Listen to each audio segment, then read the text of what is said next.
The sound of the gunshot cracked the humid Seoul air, closer than thunder, sharper than a car backfiring. I didn't scream. I froze. The bag of groceries in my hand felt suddenly heavy, the plastic digging into my palm. It came from the alleyway right behind our apartment building, the shortcut Ji-hoon always told me to avoid because the streetlights had been broken for weeks. But tonight, the rain was coming down so hard it felt like bullets, and I just wanted to get home. I shouldn't have looked. My grandmother back in Lagos used to say that curiosity is the devil's way of inviting himself to dinner. But I moved toward the corner, peeking around the brick wall. A body dropped. A heavy, wet thud against the pavement. My breath hitched in my throat. I saw a man standing over the heap on the ground. He was tall, wearing a black hoodie soaked through with rain. He didn't run. He didn't panic. He just stood there, looking down at the mess he'd made, vibrating with a kind of terrifying energy I'd never seen before. Then he turned. The street lamp flickered on for a split second, just enough time for me to see his face. It was Ji-hoon. My Ji-hoon. My roommate. The guy who cried when we watched the train to Busan. The guy who wore pastel sweaters and let me braid his hair when I was homesick. Ji-hoon. I whispered, the name tearing out of my throat. He looked up. His eyes locked onto mine, and for a second, I didn't recognize them. They were dead. Cold, empty, and terrifyingly sharp. Not the soft brown eyes that usually greeted me with a goofy smile. These were the eyes of a stranger.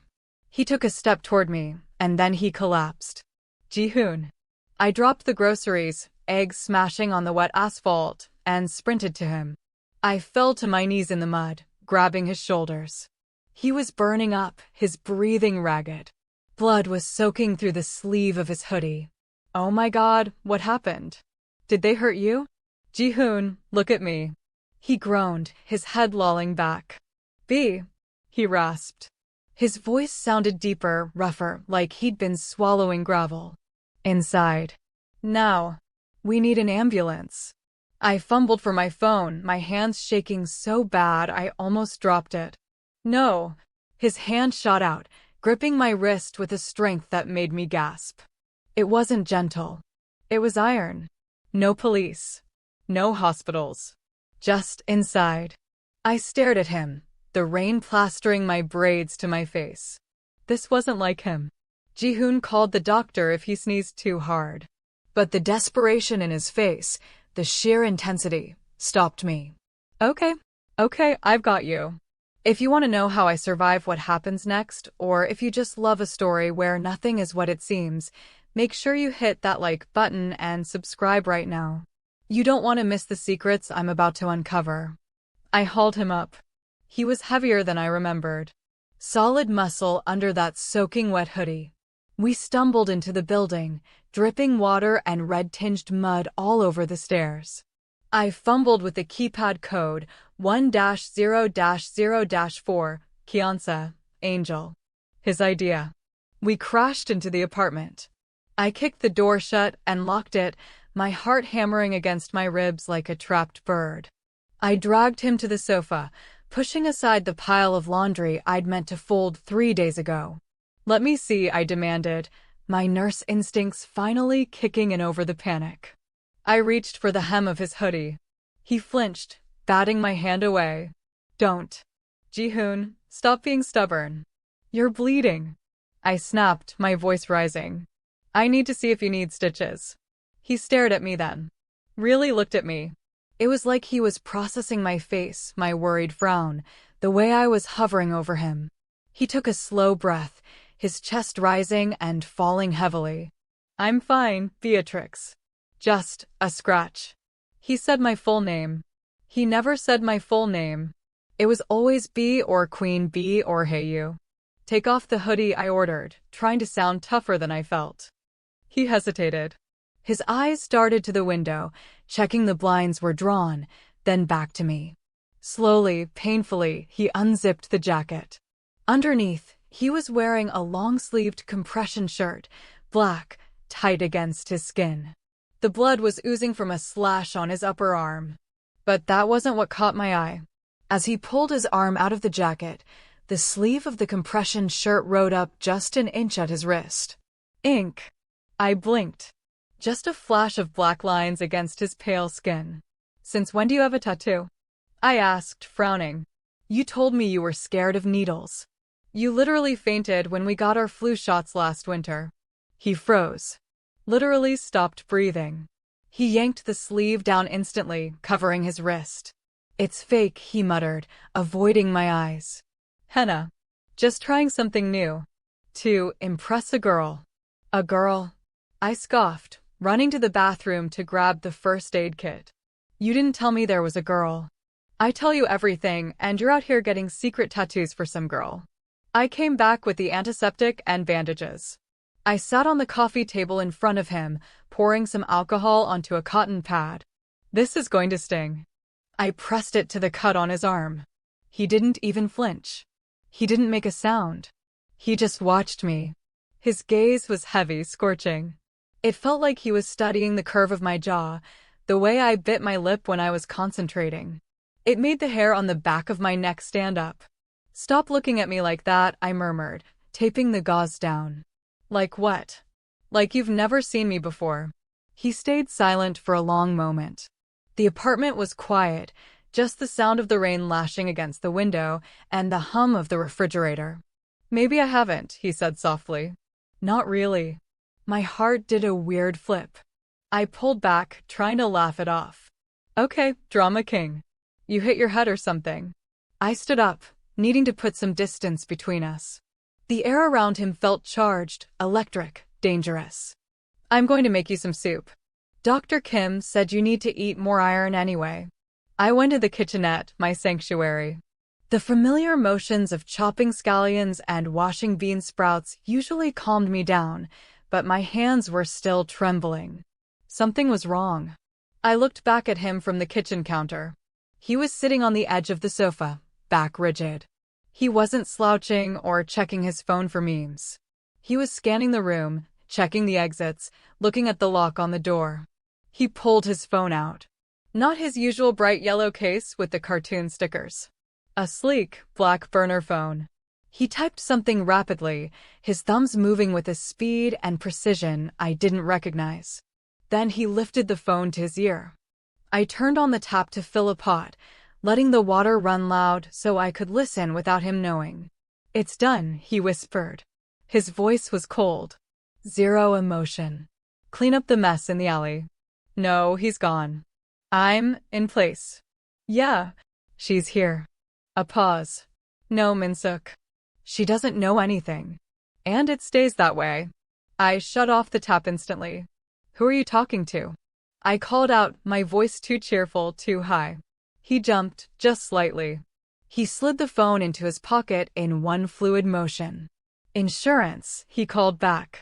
Just dealing with the guy who jumped me. You said you were mugged? Yeah, but you beat him up. Luck, he said. He stood up and walked toward the kitchen. He moved differently too. Like a panther. Silent. Purposeful. Smells good, B. What is it? Sundubu jjigae, I said, eyeing him suspiciously. With the extra spicy paste you like. Or, wait, is your stomach still acting up? Should I make it mild? He stopped right in front of me. He was so close I could smell the rain on him, mixed with the metallic scent of blood and something muskier, richer. Make it spicy, he said, his voice dropping an octave. I think I can handle the heat. He reached out, his hand hovering near my face like he wanted to tuck a stray braid behind my ear. I held my breath, waiting for the touch. My heart was pounding so hard I thought he could hear it. But he pulled back at the last second, clenching his hand into a fist. I need to shower, he said abruptly, turning away. I smell like death. I watched him walk into the bathroom and lock the door. As soon as the water started running, I slumped against the counter, letting out a breath I didn't know I was holding. I pulled out my phone. I needed to calm down. I opened the Mindful Path app, the one Ji-hoon had paid for as a birthday gift for me last month, because I was stressed about my visa renewal.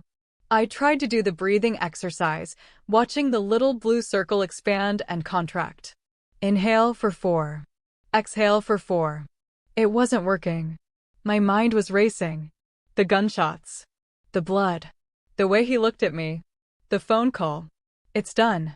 She doesn't know anything. What didn't I know? I set the spoon down and crept toward the bathroom door. I knew it was wrong to eavesdrop. I knew it was an invasion of privacy. But the fear in my gut was screaming that the boy in my bathroom wasn't the boy I'd lived with for 2 years. I pressed my ear against the wood.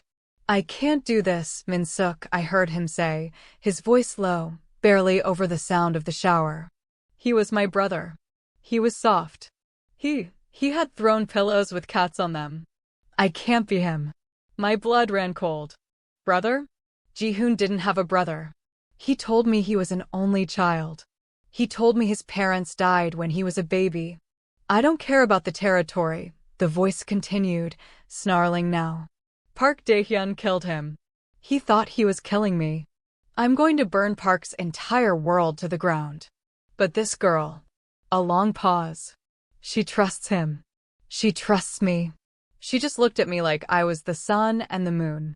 If she finds out who I really am, if she finds out I'm the reason he's dead. The sound of a fist hitting the tiled wall made me jump back. I'll kill anyone who touches her, he whispered. Anyone. I backed away, my hands flying to my mouth to stifle a gasp. I retreated to the kitchen, my legs shaking. Ji-hoon was dead? No. That was insane. He was right there in the shower. I just touched him. I just saw him. But the tattoo. The phone. The voice. The bathroom door clicked open. I spun around, pretending to stir the stew. Steam rose up, clouding my glasses. He walked out. He was wearing a fresh pair of sweatpants, Ji-hoon's gray ones, and a t-shirt. He had towel-dried his hair, and it was messy, falling over his forehead. He looked so much like him. The same nose, the same lips, the same height. Is it ready? He asked. I turned to face him, forcing a smile onto my face. It felt brittle, like it might crack. Almost. Sit down. He sat at our small dining table. I ladled the red, boiling stew into a bowl and placed it in front of him. I sat opposite him, watching. Eat, I said. He picked up the spoon. He took a sip. Ji-hoon was allergic to sesame oil. I put a tablespoon of it in the stew. He swallowed. He closed his eyes, savoring the taste. It's amazing, B. You're the best. He didn't cough. His throat didn't swell. He just ate. The room spun. The man sitting across from me wasn't my best friend. He was a stranger wearing his face. A stranger who just admitted to murder. And I was trapped in an apartment with him, on the 4th floor, with a storm raging outside. What's wrong? He asked, looking up. He wiped his mouth with the back of his hand, something Ji-hoon would never do. You're not eating. I'm not hungry, I whispered. He put the spoon down. His gaze sharpened, zeroing in on my trembling hands. You're shaking. I'm cold, I lied. He stood up. My instinct was to flinch, to run, but I stayed frozen. He walked around the table and stood behind me. I felt the heat of his body radiating against my back. Here, he said softly. He pulled his own hoodie, a dry one from the bedroom, over my head. It smelled like him, but underneath the fabric softener, there was that scent again. Danger. Better, he asked. I nodded, unable to speak. Good, he said. He leaned down, his lips brushing the shell of my ear. Because I need you to be okay, B. I really need you to be okay. He stood there for a second longer, his hand resting on my shoulder through the thick fabric of the hoodie.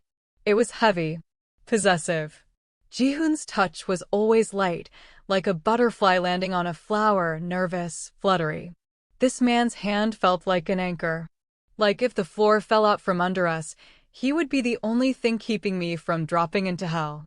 I'm going to finish the dishes, he said, pulling away abruptly. I sat there, paralyzed, wrapped in his scent. The smell of the rain and that dark, expensive musk was overpowering the comforting aroma of the stew. My mind was screaming run, but my legs felt like they were filled with concrete. I watched him move to the sink. He didn't hum. Ji-hoon always hummed K-pop songs, usually off-key, wiggling his hips while he scrubbed. This man stood with his feet shoulder-width apart, spine straight, attacking the dirty bowls with a grim efficiency. He washed the knife I'd used to chop onions. He wiped the blade with a slow, deliberate motion, staring at the steel like it was an old friend. He's not Ji-hoon. The thought was a cold stone in my stomach. And if he's not Ji-hoon, then where is he? Tears pricked my eyes, hot and sudden. I blinked them back. If this man was a killer, if he was the one who had hurt my roommate, I couldn't let him know I knew. I had to be Beatrix, the clueless, bubbly nursing student. I had to play the part until I could get out. I'm tired, I managed to say. My voice sounded thin. He turned off the tap. Go to bed, B. I'll take the couch. You usually sleep in your room. Not tonight, he said, drying his hands. He turned to face me, leaning back against the sink, crossing his arms over his chest. The wet t-shirt clung to his abs. Ji-hoon was skinny. He complained about being scrawny. This guy was carved out of granite. I need to be near the door, just in case that mugger comes back. Right, I whispered. The mugger. I retreated to my room, locking the door with a trembling hand. It was a flimsy lock. A child could pick it.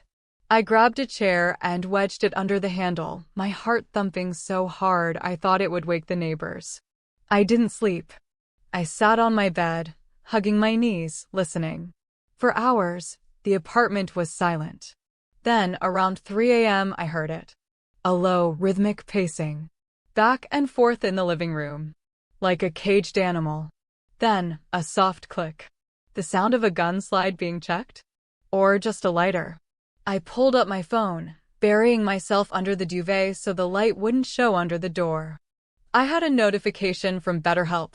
My therapy session was scheduled for Tuesday. I stared at the screen. I wanted to message my therapist right now. I wanted to type, my roommate is an imposter and I think I'm a hostage. But what if he was monitoring the Wi-Fi? That black phone he had earlier looked military grade. I switched to my gallery. I scrolled through photos of me and Ji-hoon. Us eating tteokbokki on the street corner, our mouths red with sauce. Us at the Afrobeat festival in Itaewon, him wearing a dashiki I bought him, looking ridiculous and happy. Where are you? I whispered to the pixelated face on my screen. Please be okay. Morning came with a gray, sullen light. I must have dozed off because I woke up to the smell of coffee. Strong coffee. I moved the chair quietly and opened the door. He was standing on the balcony, looking out at the city. The glass door was open, letting in the cool, damp air. He was wearing a fresh shirt, black again, sleeves rolled down to his wrists. Morning, he said without turning around. He sensed me. Morning. I walked into the living room. The couch was perfectly made up. No sign he'd slept there at all. I made coffee, he said, turning. He held out a mug. Black. No sugar. I took it. Ji-hoon, you drink caramel macchiatos with an extra whip. You say black coffee tastes like sadness juice. He froze. Just for a fraction of a second. His mask slipped, revealing a flash of annoyance. Then he shrugged, a stiff, unnatural motion. Near-death experiences change your palate, B. I need the caffeine. Okay, I said slowly. I took a sip. It was bitter and strong. I need to go out, he said. Get some supplies. Bandages. Painkillers. I can go, I offered quickly. I need to pick up my prescription anyway. No. The word cracked like a whip. He stepped closer, invading my personal space. He loomed over me, his dark eyes scanning my face. You stay here. Lock the door.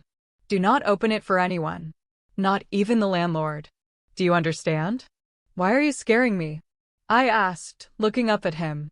I tried to channel the Beatrix who would be worried, not the Beatrix who was terrified.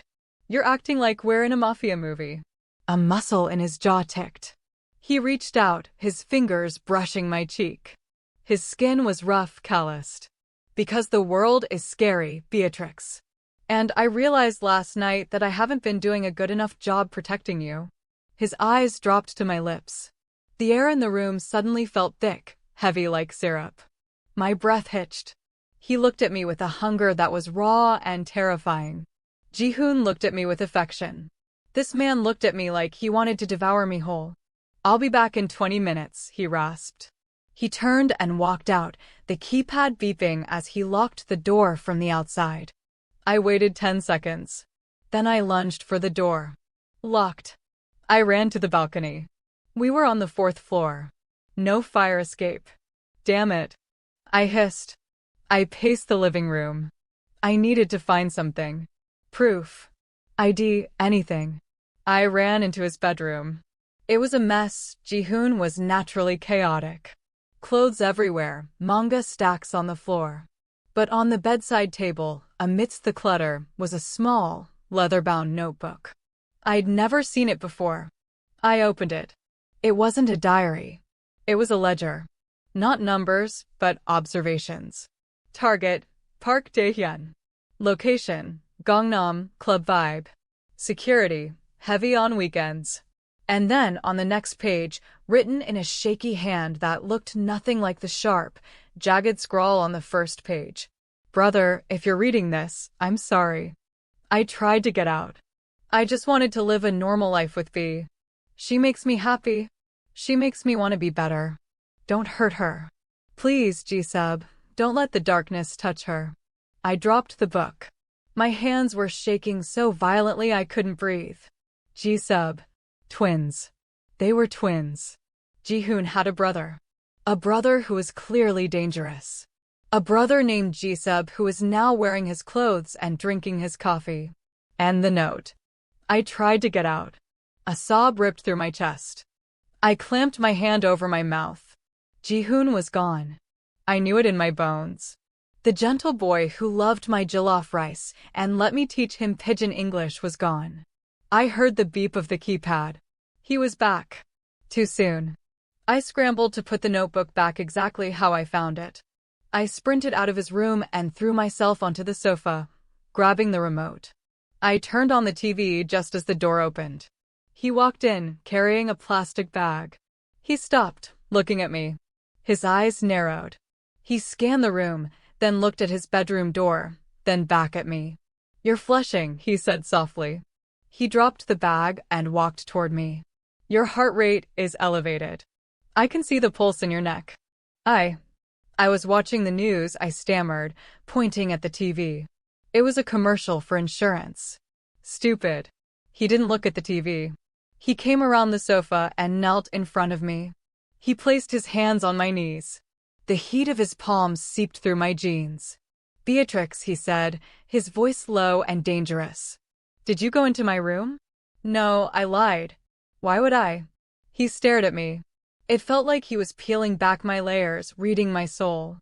He reached up and tucked a braid behind my ear, his fingers lingering on the sensitive skin of my neck. "Good," he whispered. "Because I have secrets, B. Ugly ones. And I don't want them to stain you." He stood up, the moment broken, but the tension remained, vibrating in the air. "I got you something." He reached into the bag and pulled out a small, foil-wrapped package. "Suya?" I asked, stunned. It was spicy grilled meat, a Nigerian staple. There was a food truck 3 blocks away that sold it, but the line was always an hour long. "I remember you said you missed it," he said, his face impassive. I thought, maybe it will help you feel better. He didn't know. He couldn't know. He must have read old texts or something. But the gesture, it was so Ji-hoon, yet the execution was so Ji-sub. He hadn't bought it because he loved the culture. He bought it as a strategic move to calm a distressed asset. "Thank you," I said softly, taking the package. The smell of the spices, ginger, pepper, peanuts, filled the room, making me ache for home. "Put some music on," he commanded, moving to the kitchen to unpack the rest of the supplies. "It's too quiet here. It's making me twitchy." I picked up my phone and connected to the Bluetooth speaker. I needed to test him. One last time. I put on Last Last by Burna Boy. It was our anthem. Whenever this song came on, Ji-hoon would jump on the coffee table and scream the lyrics, his Korean accent making the pigeon hilarious and endearing. The beat dropped. Edon cast, Last Last, not everybody go chop breakfast. I watched him. He was arranging bottles of antiseptic on the counter. He didn't move his head. He didn't tap his foot. He just kept working, his movements precise, lethal, efficient. He was a statue in a room full of rhythm. You're not going to sing? I asked, my voice trembling slightly. He paused. He looked back at me over his shoulder. For a second, he looked confused. Then, he seemed to remember who he was supposed to be. He gave me a tight, crooked smile. It didn't reach his eyes. Not today, Queen Bee, throat still hurts. He turned back to the counter. As he reached for a bottle on the top shelf, his t-shirt lifted. I saw it. Just for a second. Tucked into the waistband of his jeans, the handle of a gun. Black, matte, deadly. He wasn't just a protective brother. He was a soldier at war.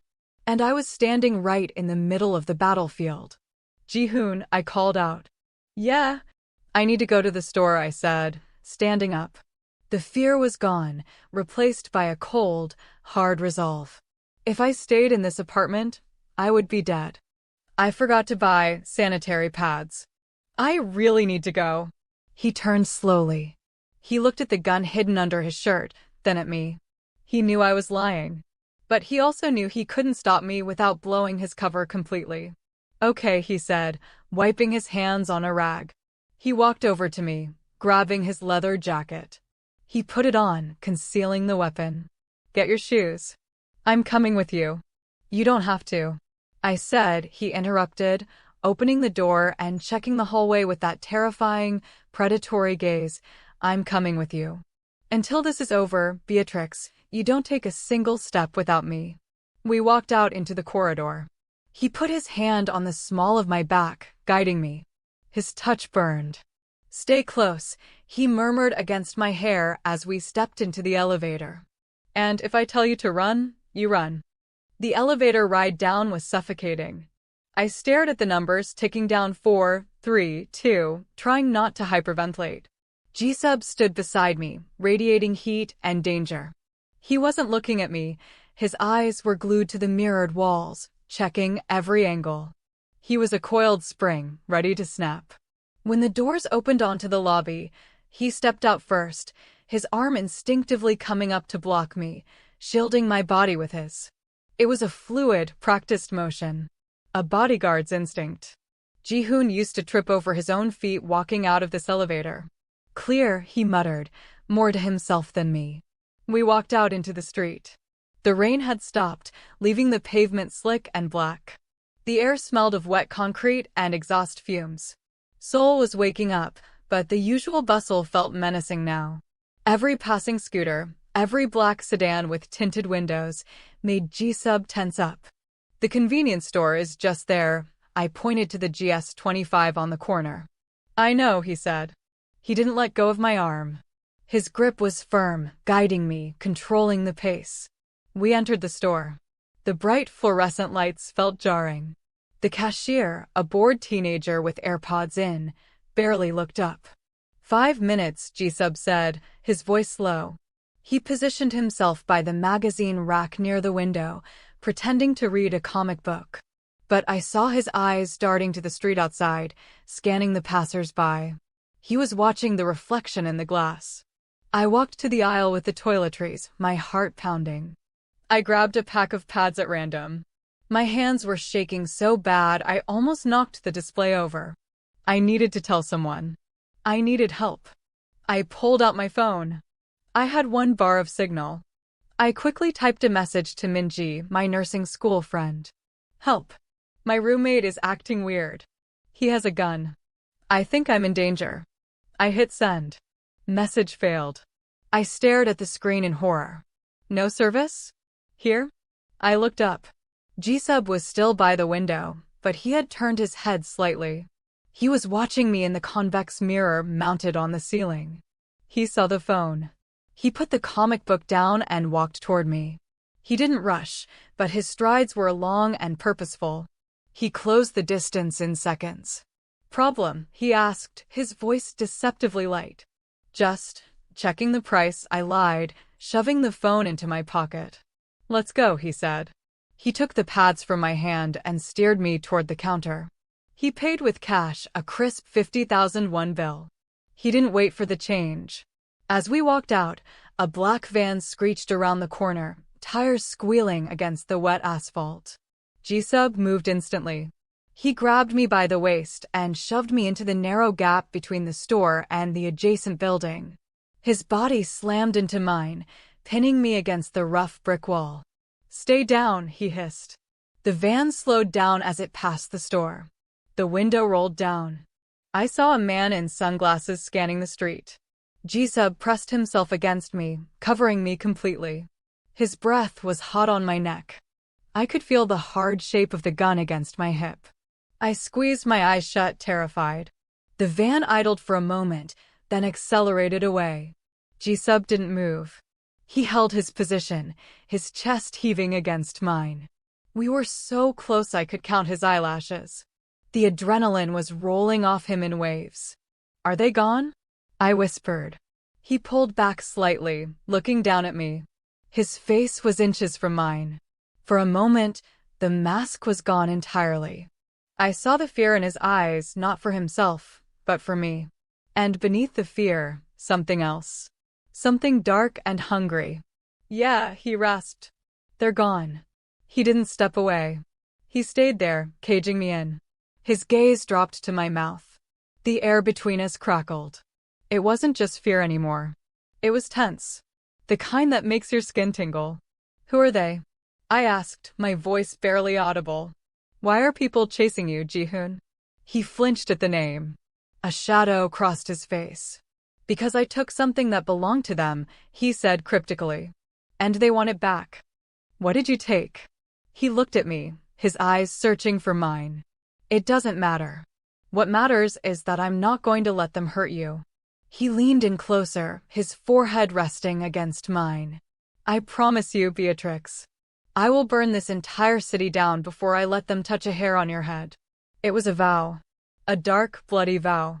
And despite everything, despite the lies, the gun, the danger, I felt a treacherous flutter in my chest. I felt safe. "We need to move," he said, pulling away abruptly. "This place isn't safe." "Where are we going?" "Safe house," he said. "Get in a taxi. Don't look back." We flagged a cab. He gave the driver an address I didn't recognize, somewhere in the industrial district near the Han River. The ride was silent. Ji-sub held my hand the entire time. He wasn't squeezing it, he was just holding it, tracing the lines of my palm with his thumb. It was a soothing, rhythmic motion, completely at odds with the tension radiating from his body. We pulled up to an old warehouse building. It looked abandoned. Rusting corrugated iron, broken windows. "Here?" I asked skeptically.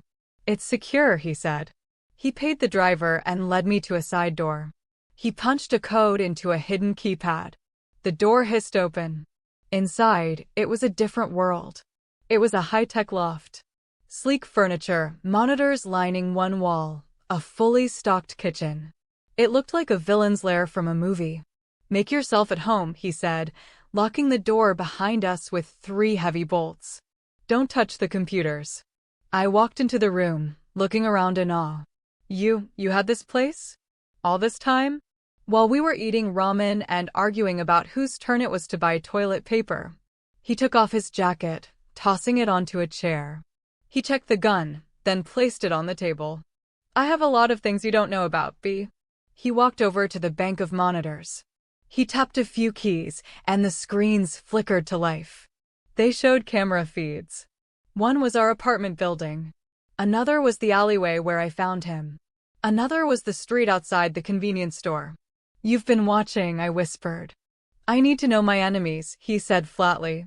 He pulled a chair up to the screens and sat down, his back to me. "There's food in the fridge. Go rest. You look exhausted." I wasn't exhausted. I was wired. I walked over to the kitchen island. There was a sleek espresso machine. I touched the cold metal. Ji-hoon, I said. He didn't turn. Yeah. Why is your favorite color blue? He paused. Because it's the color of the ocean. Wrong, I said, my voice trembling. Ji-hoon hates the ocean. He's scared of sharks. His favorite color is yellow. Like sunflowers. The silence that followed was deafening. He slowly swiveled the chair around. He looked at me, his expression unreadable. People change, Beatrix. Not that much, I said, stepping closer. And Ji-hoon doesn't know how to fight. He doesn't carry a gun. He doesn't have a secret lair. And he definitely doesn't look at me the way you do. He stood up. He walked toward me slowly, like a predator stalking prey. And how do I look at you? Like you want to eat me alive, I whispered. He stopped right in front of me. He was so tall. Maybe I do. The confession hung in the air, raw and shocking. Who are you? I asked, tears finally spilling over. Where is he? Where is Ji-hoon? He reached out, wiping a tear from my cheek with his thumb. His touch was gentle, now reverent. He's gone, B. He's not coming back. Did you kill him? The words tasted like ash. His face contorted in pain. Real, agonizing pain. No, I didn't kill him. But he died because of me. Because he was my brother. And because I wasn't there to save him. Brother, I gasped. Twin, he corrected. I'm Kang Ji-sub. The name landed like a bomb. Kang Ji-sub. The name whispered in the news, associated with the shadowed underworld of Seoul. The ghost of Gangnam. I stumbled back. You're Mafia. Something like that, he said dryly. And Ji-hoon? He was the good one, Ji-sub said, his voice cracking. He was the light. I was the shadow. He wanted nothing to do with this life. So I let him go. I let him live his life. I paid for his school, his apartment, everything. Just so he could be happy. So he could be safe. He looked away, his jaw tightening. But they found him. Park Dae-hyun found him. They thought he was me. They killed him to send a message to me. He looked back at me, his eyes burning with a cold, blue fire. So now, I'm going to send a message back. I'm going to become the monster they think I am. And I'm going to destroy everything they love. And me? I asked, my voice small. Where do I fit in? He stepped closer, invading my space again. He took my face in his hands. You are the only thing left of him, he whispered fiercely. You are the only thing he loved that is still pure. Still good. And I will die before I let them touch you. He leaned down. His lips were inches from mine. I could feel his breath, warm and frantic. I should have pushed him away. I should have screamed. But the grief in his eyes mirrored my own. And the intensity of his need. It was magnetic. I need you to trust me, he said against my lips. Can you do that? I don't know, I breathed. Suddenly, a loud beep echoed from the monitors. Ji-sub spun around. On the screen, a red light was flashing. Perimeter breach. He cursed. They found us. He grabbed the gun from the table. He threw me a hooded jacket from a pile on the floor. Put this on. Now. How did they find us? I cried, struggling into the jacket. Tracker, he snarled, ripping his phone out of his pocket and smashing it against the floor. Stupid. Amateur mistake. He grabbed my hand. We have to go. The back exit. We ran to the back of the warehouse.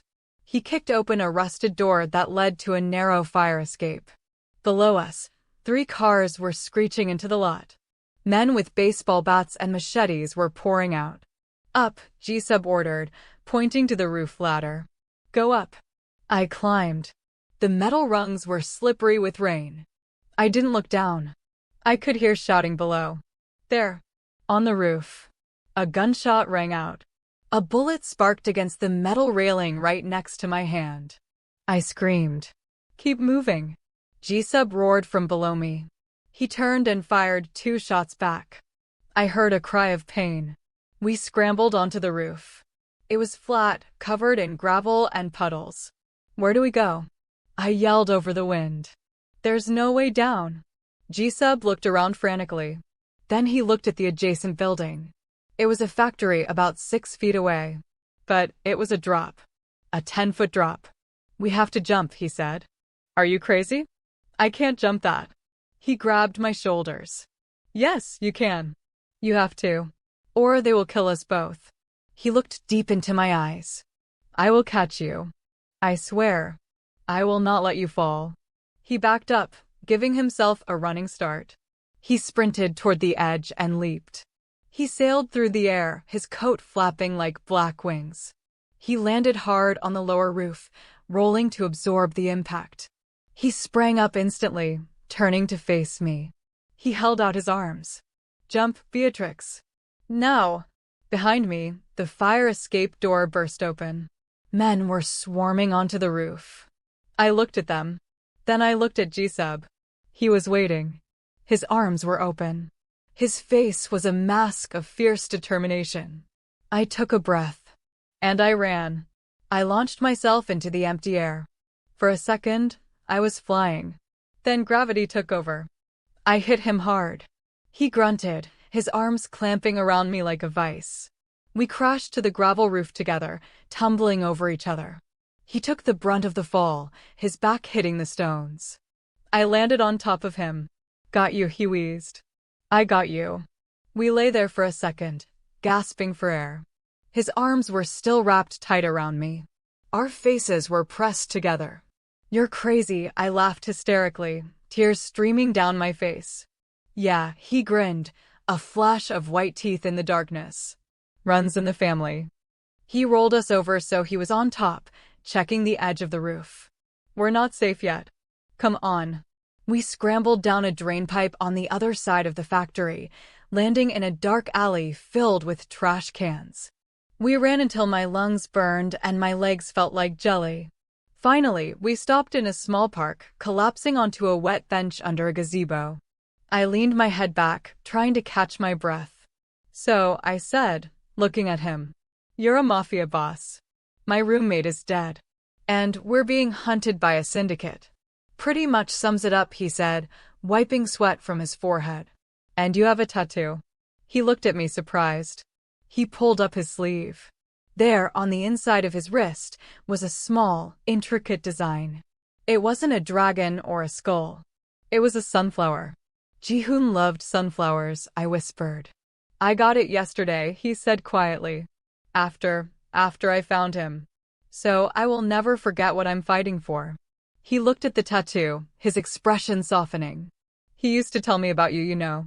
Every week. He'd call me on a burner phone. Hyun, she made this stew today. Hyun, she passed her exam. Hyun, she's so beautiful it hurts. He looked up at me. I felt like I knew you before I even met you. And now. He didn't finish the sentence. He didn't have to.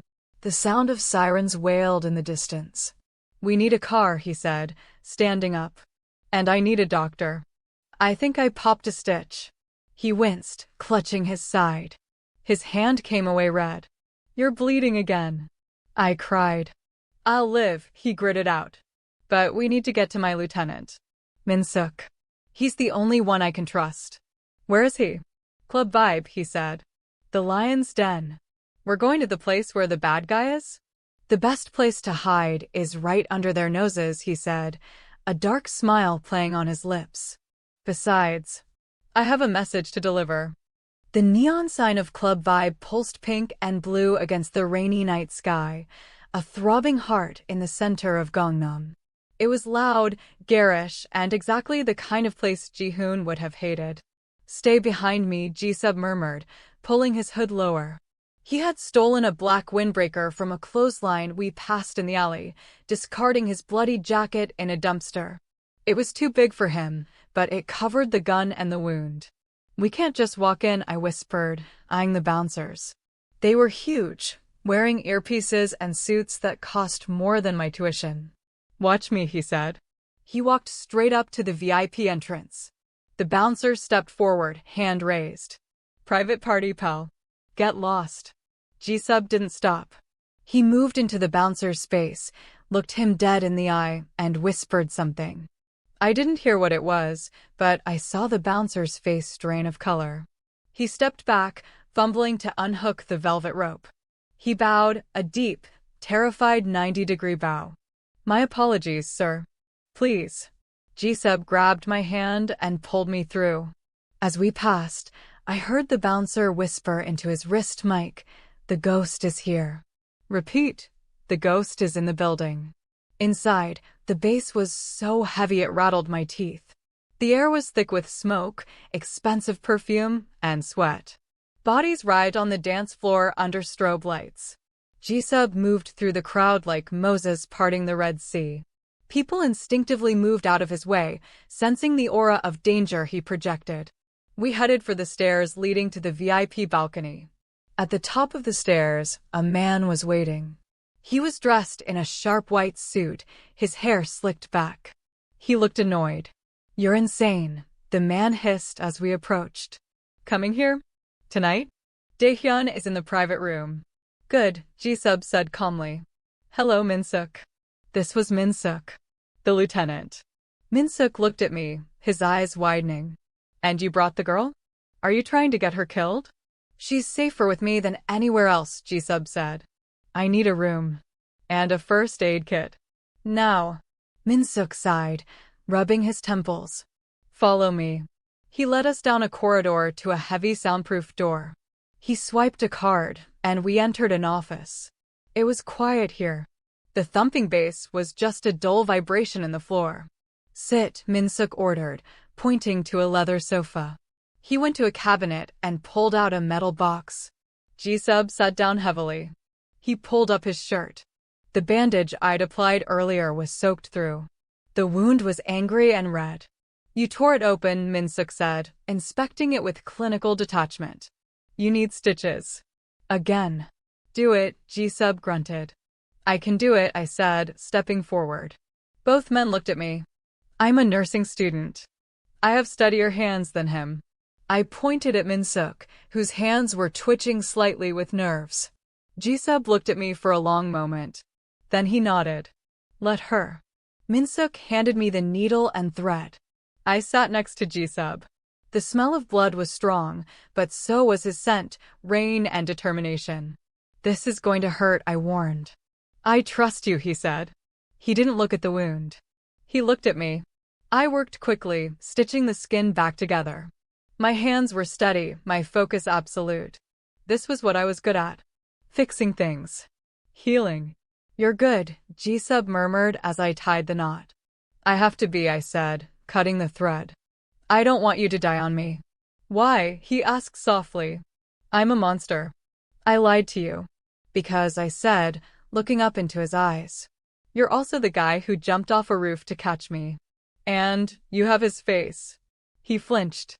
"Is that all I am? A ghost of him?" "No," I said, surprising myself. He was gentle. "You're intense." He was sunshine. "You're the storm." But I think I like storms too.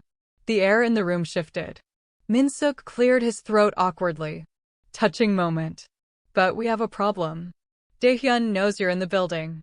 He's sending his men up." Ji-sub stood up, buttoning his shirt. The pain didn't show on his face anymore. The mask was back. "Let them come." "No," Min-suk said. "There are too many of them. You need to leave. There's a service elevator in the back." "I'm not running," Ji-sub growled. "I'm tired of running. Think about her." Min-suk shouted, pointing at me. "If you fight now, she gets caught in the crossfire. Is that what you want? To bury her next to your brother?" Ji-sub froze. He looked at me. The rage in his eyes battled with fear. Finally, the fear won. "Fine," he spat. "The elevator." Min-suk tossed him a set of keys. "My car is in the alley. Black Genesis. Go." We ran. Down the back corridor, into the service elevator. It smelled of garbage and bleach. When the doors opened at the ground level, we sprinted for the exit. "There," a voice shouted. 3 men were blocking the alleyway. They held baseball bats. Ji-sub didn't slow down. He didn't pull his gun. He just ran at them. He moved with a terrifying grace. He ducked a swing, grabbed the man's arm, and twisted it with a sickening crunch. He kicked the second man in the knee, sending him crumbling to the ground. The third man hesitated. That was his mistake. Ji-sub punched him in the throat. It was over in 5 seconds. Get in the car, he breathed, unlocking the sedan. I scrambled into the passenger seat. He jumped in the driver's side and slammed the door. He gunned the engine, and we peeled out of the alley just as more men burst out of the club doors. We drove in silence for a while. The city lights blurred past us. You're hurt, I said, looking at his hands. His knuckles were split and bleeding. Doesn't matter, he said tight-lipped. Where are we going now? To end this, he said. I can't keep running, Beatrix. They won't stop until I'm dead. Or until Ji-hoon is.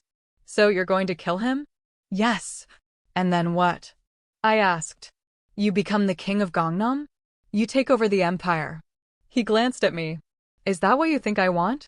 I don't know what you want. I don't know you. He pulled the car over to the side of the road. It was a quiet street, lined with cherry blossom trees that looked gray in the streetlight. He turned to face me.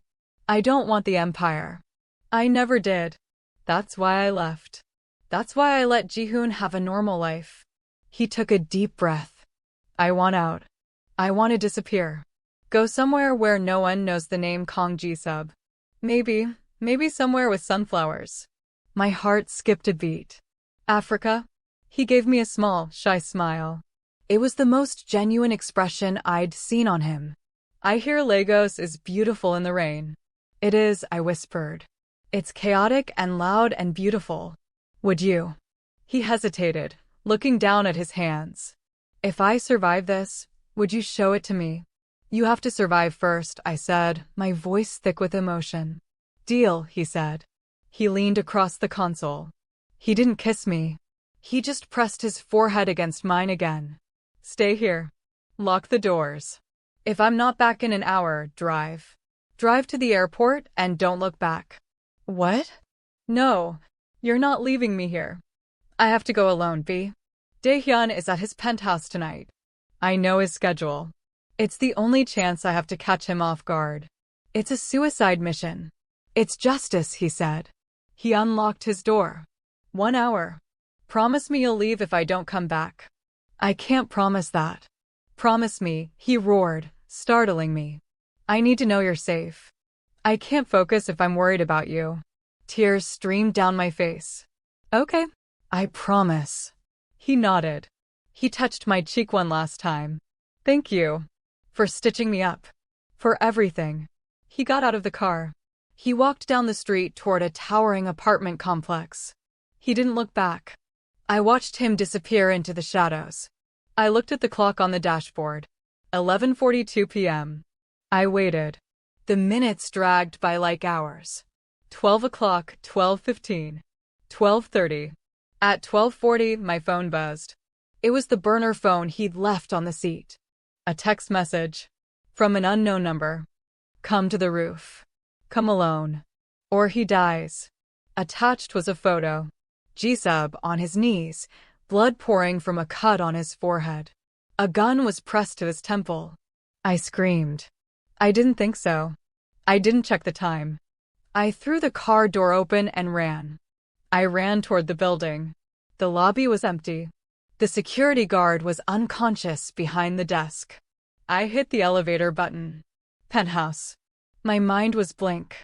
All I could see was that photo. All I could feel was the phantom pressure of his hand on my cheek. The elevator doors opened.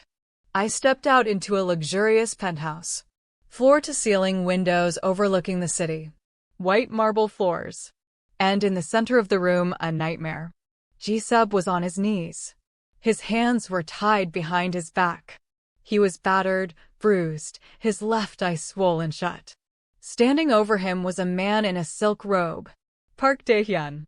He held a glass of whiskey in one hand and a gold-plated pistol in the other. Ji-hoon smiled, his teeth too white. The little nurse. Welcome to the party. Let him go, I said, my voice shaking but loud. Beatrix, run. Ji-sub yelled, straining against his bonds. Get out of here. Dae-hyun kicked him in the ribs. Ji-sub groaned, doubling over. So touching, Dae-hyun sneered. The twins. Always so connected. One dies, the other comes running. And now the girl comes running for the copy. He walked toward me. I backed up until I hit the wall. You know, Dae-hyun said, swirling his drink. I was disappointed when I found out I killed the wrong one. The soft one. He cried, you know. Begged for his life. Shut up. Ji-sub roared, struggling to get up. But you. Dae-hyun pointed the gun at Ji-sub. You're going to be fun to break. And I think I know exactly how to do it. He turned the gun toward me. No. Ji-sub screamed. Dae-hyun smiled. Choice time, ghost.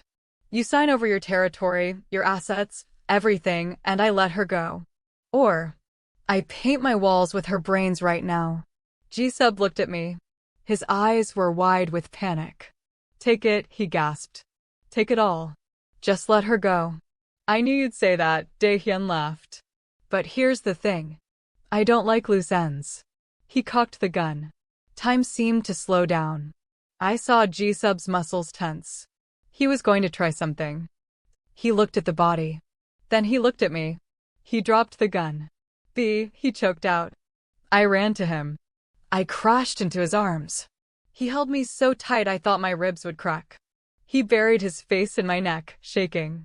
I'm sorry, he sobbed. I'm so sorry. It's over, I whispered, stroking his hair. It's over, Ji-sub. It's over. We stood there in the ruins of the penthouse, amidst the shattered glass and the dead man, holding on to each other like we were the only two people left on Earth. The sound of sirens grew louder below. We have to go, he said, pulling back. The police are coming. Where? I asked. He looked out the window at the city lights. Then he looked at me, a small, tired smile touching his lips. Somewhere with sunflowers, he said. The airport was a blur of fluorescent lights and hushed whispers. Ji-sub, or rather, Kang Ji-hoon, as his passport said, wore a baseball cap pulled low and a pair of generic wire-rimmed glasses I'd bought at a pharmacy. He leaned heavily on me as we walked toward the gate, playing the part of a sick boyfriend perfectly. Underneath the baggy hoodie, his ribs were taped, and the stitches on his side burned with every step, but he didn't complain. Almost there, I murmured, adjusting his backpack. He squeezed my hand.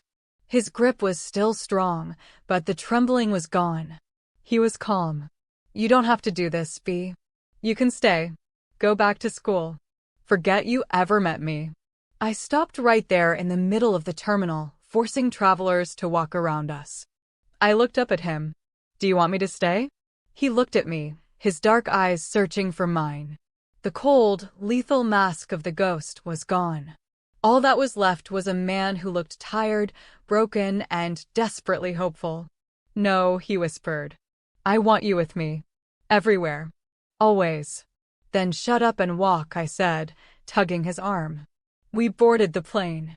As the engines roared to life and we lifted off the tarmac, watching the lights of Seoul fade into the darkness below, I felt a strange sense of peace. I was leaving everything I knew, my degree, my apartment, my life. But looking at the man sleeping fitfully beside me, his hand still clutching mine even in his sleep, I knew I was making the right choice. 6 months later. The heat in Lagos was different from the humidity in Seoul. It was a heavy, embracing warmth that smelled of red earth and exhaust fumes.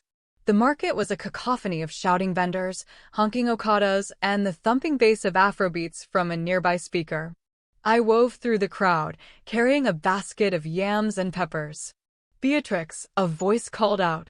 I turned to see Mrs. Adebayo, my neighbor, waving frantically. Is your husband home? My generator is acting up again. He promised to look at it. I laughed. He's not my husband yet, Ma. And yes, he's home. But he's working. Working, she tooted. That boy works too hard. Tell him to come eat jollof later. I will. I walked back to our small bungalow in Ikeja. It wasn't a penthouse. It wasn't a luxury apartment. But it had a garden, and the walls were painted a cheerful yellow. I unlocked the gate and walked in. He was in the garden. Ji-sub was kneeling in the dirt, wearing a pair of faded shorts and a tank top. His skin was tanned, losing that pallid, underground look he had in Korea. The tattoos on his arm were visible, intricate lines of ink glinting in the sun. He was weeding a flower bed. A bed full of sunflowers. They were tall, vibrant, their yellow heads turning toward the sun. He looked up as the gate clicked shut. A smile spread across his face, a real, easy smile that reached his eyes. "Hey," he said, wiping sweat from his forehead. "Hey yourself," I said, walking over. "Mrs. Adebayo wants you to fix her generator." He groaned, standing up and stretching. "Again? I swear that thing is possessed." "She's making jollof," I bribed. "Sold," he said instantly. He walked over to me, wrapping his dirty arms around my waist. I didn't mind the soil. "How was the market?" "Busy. Loud. Perfect." He kissed my forehead, then my nose, then my lips. It was a slow, lingering kiss. The kind of kiss that promised forever. "I missed you," he murmured against my mouth. I was gone for 20 minutes. Too long. He pulled back, looking at me seriously. "I got a call today. From the foundation." My heart skipped a beat. We had used the money he had siphoned from Daehyun's accounts before he died, to start a foundation in Ji-hoon's name. It funded art scholarships for underprivileged kids in Seoul and Lagos. And they approved the new center, he said, his eyes shining. The Kang Ji-hoon Center for Arts and Culture is officially happening. Tears pricked my eyes. He would have loved that. "Yeah," Ji-sub said softly, looking over at the sunflowers. "He would have." He took my hand and led me to the small bench under the mango tree. We sat down, watching the sun begin to set, painting the Lagos sky in brilliant shades of orange and purple. "Are you happy?" he asked suddenly. I looked at him. The man who had been a ghost. The man who had lived in the shadows. Now, sitting here in the light, his hand in mine, dirt under his fingernails. "I am," I said. "Are you?" He looked at the tattoo on his wrist, the sunflower. Then he looked at me. "I didn't think I could be. I thought my life was over the night he died. But then I found you." He reached into his pocket. My breath caught. "I don't have a ring yet," he said nervously. "I'm still saving up from the mechanic shop. But..." He pulled out a small, woven bracelet. It was made of black and yellow thread. "I made this," he said, his ears turning pink. "I watched a tutorial on YouTube." I laughed, a wet, happy sound. "You made a friendship bracelet?" "It's a promise bracelet," he corrected, tying it around my wrist. "It means, until the sun burns out. Until the end of time. I'm yours." I looked at the simple band on my wrist. It was worth more than any diamond. "I love you, Kang Ji-sub," I whispered. "I love you, Beatrix Flynn," he said. He leaned in and kissed me again, and this time, there was no fear, no darkness, no ghosts. Just the warm African wind, the smell of sunflowers, and the promise of a future we had built together from the ashes. We sat there until the stars came out, listening to the sounds of the city, two survivors who had found home in each other. And as the night settled in, I knew that somewhere, in whatever afterlife existed, Ji-hoon was watching us. And he was smiling. Because the storm had passed. And the sun was finally shining. If you enjoyed this story of love, danger, and redemption, please give this video a thumbs up and subscribe to the channel for more. Leave a comment below and tell me, would you have jumped off that roof? See you in the next one.